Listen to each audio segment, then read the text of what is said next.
5, 4, 3, 2, 1, 0.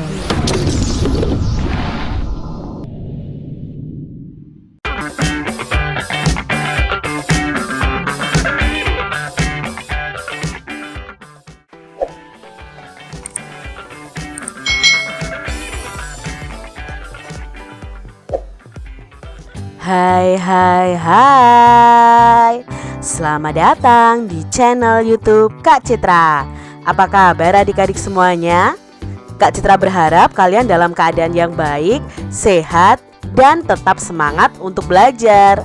Hari ini kita akan belajar bersama-sama untuk mata pelajaran tematik kelas 3. Kita belajar di tema 4, kewajiban dan hakku, subtema 1, kewajiban dan hakku di rumah, pembelajaran yang kelima. Mari adik-adik kita belajar dengan penuh semangat. Rumah tempat berlindung. Setiap orang wajib melindungi dirinya dari bahaya. Salah satu tempat berlindung adalah tempat tinggal. Setiap orang berhak mendapatkan tempat tinggal. Tempat tinggal biasanya berbentuk rumah. Rumah memiliki bentuk yang berbeda-beda, tetapi manfaatnya sama. Adik-adik, kita itu berhak untuk mendapatkan tempat tinggal. Jadi dengan tempat tinggal itu kita bisa melindungi diri kita dari bahaya. Saat ini adik-adik pasti sudah tinggal di sebuah rumah yang melindungi kalian dari bahaya.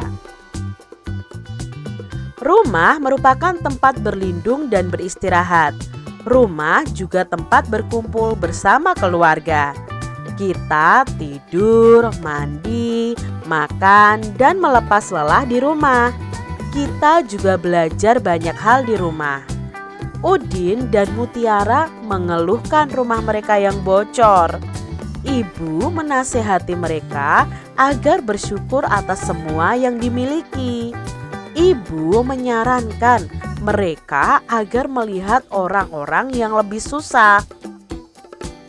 Banyak anak yang tidak memiliki rumah.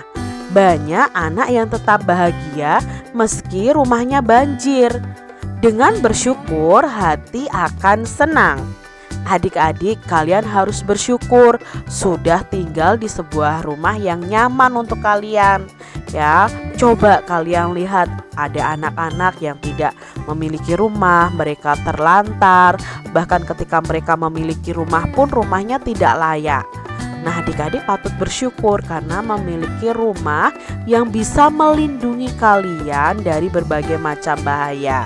Tetap bersyukur ya adik-adik. Di sini tadi Udin dan Mutiara itu mengeluhkan bahwa rumah mereka bocor. Tetapi ibu menasihati mereka. Ibu menyarankan mereka untuk melihat teman-teman mereka yang lain yang masih bisa bersyukur dalam keadaan apapun. Contohnya banyak anak yang tidak memiliki rumah di sini. Lalu ada anak yang tetap bahagia meskipun rumahnya kebanjiran. Jadi adik-adik harus tetap bersyukur dengan apa yang kalian miliki. Pada bacaan di atas tadi ada kalimat yang menunjukkan saran loh. Apa ya kalimatnya? Nah ini, ibu menyarankan mereka agar melihat orang-orang yang lebih susah. Itu adalah kalimat saran. Ya, kalimat saran itu berupa kalimat masukan supaya mereka melakukan sesuatu. Itu kalimat saran adik-adik. Jadi di sini tulislah saran lain untuk Udin dan Mutiara. Nah, kalian bisa menuliskan saran atas sikapnya Udin dan Mutiara tadi yang protes bahwa rumah mereka bocor. Nah, seharusnya Udin dan Mutiara tidak protes, bersyukur dengan apa yang mereka miliki. Nah, saran lain untuk Udin dan Mutiara bisa seperti ini adik-adik. Udin dan Mutiara sebaiknya jangan mengeluhkan rumah mereka yang bocor. Nah, biasanya kata saran itu ada ciri khasnya itu ada kata sebaiknya. Nah, itu seperti itu. Udin dan Mutiara sebaiknya bersyukur masih memiliki rumah karena banyak anak yang tidak memiliki rumah. Bisa juga sarannya seperti ini. Udin dan Mutiara seharusnya mendengarkan nasihat ibunya agar selalu bersyukur. Bisa juga sarannya, Udin dan Mutiara sebaiknya melihat orang-orang yang lebih susah hidupnya daripada mereka. Bisa juga sarannya, Udin dan Mutiara sebaiknya bersyukur karena bersyukur membuat hati akan tenang dan senang. Itu contoh-contoh kalimat saran berdasarkan permasalahan Udin dan Mutiara tadi yang protes rumahnya bocor. Bersyukur maksudnya adalah melihat semua yang dimiliki sebagai karunia Tuhan. Kita menerima semuanya, tidak mengeluh dan gembira atas apa yang ada. Jadi tetaplah bersyukur ya, apapun keadaan kalian. Di sini dalam rumah itu ada kewajiban dan hak. Ingat ya adik-adik, kewajiban itu apa yang harus kita lakukan. Hak itu apa yang akan kita peroleh setelah kita melakukan kewajiban kita. Contoh kewajiban di rumah adalah bersyukur karena memiliki tempat tinggal.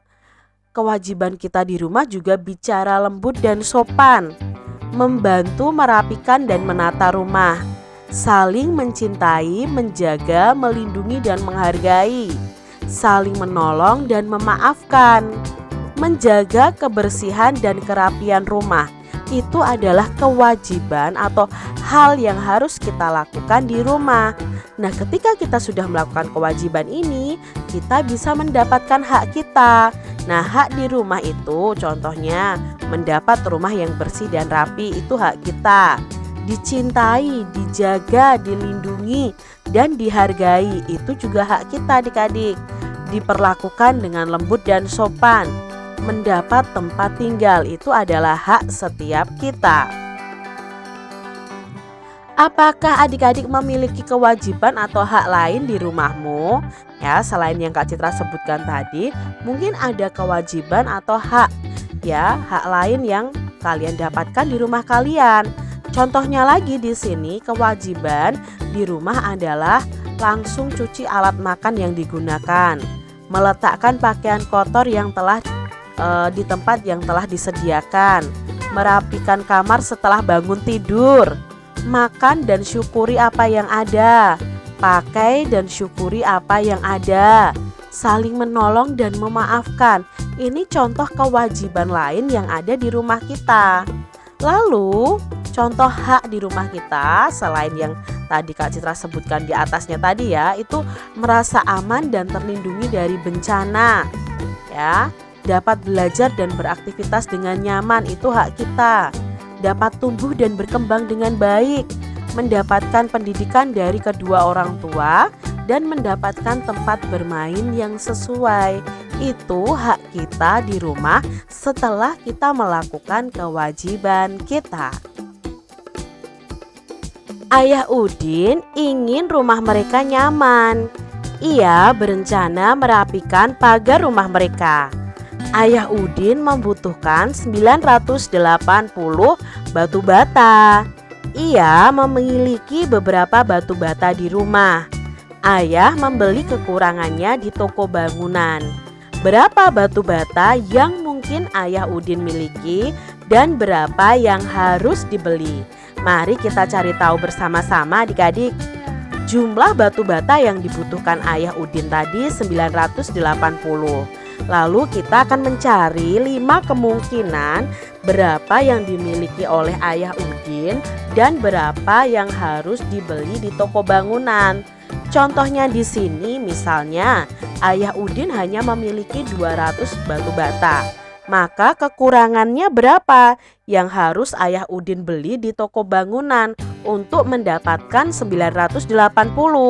Maka caranya adalah 980 dikurangi 200 adik-adik untuk mengetahui berapa jumlah batu bata yang dibeli di toko bangunan. Nah, kita kurangi bersama-sama. 0 dikurangi 0, 0. 8 dikurangi 0, ya 0 juga, 8 juga adik-adik. Maaf, Kak Citra salah sampean ya. 9 dikurangi 2, 7. Berarti batu bata yang dibeli di toko bangunan itu jumlahnya 780. Itu kemungkinannya. Nah, kemungkinan yang kedua, Ayah Udin memiliki 550 batu bata. Maka kekurangannya berapa? Kita bisa kurangi 980 dikurangi 550. 0 dikurangi 0, 0. 8 dikurangi 5, 3. 9 dikurangi 5, 4. Jadi kalau kemungkinan Ayah Udin itu memiliki 550 batu bata, maka ada 430 batu bata yang Ayah Udin beli di toko bangunan. Nah, sekarang kemungkinan yang ketiga, kalau Ayah Udin itu memiliki 680 batu bata. Berapa yang harus dibeli di toko bangunan? Maka kita kurangi 980 dikurangi 680. 0 dikurangi 0, 0. 8 dikurangi 8, 0. 9 dikurangi 6, 3. Jadi yang diperlukan Ayah Udin untuk dibeli di toko bangunan nih, itu ada 300 batu bata.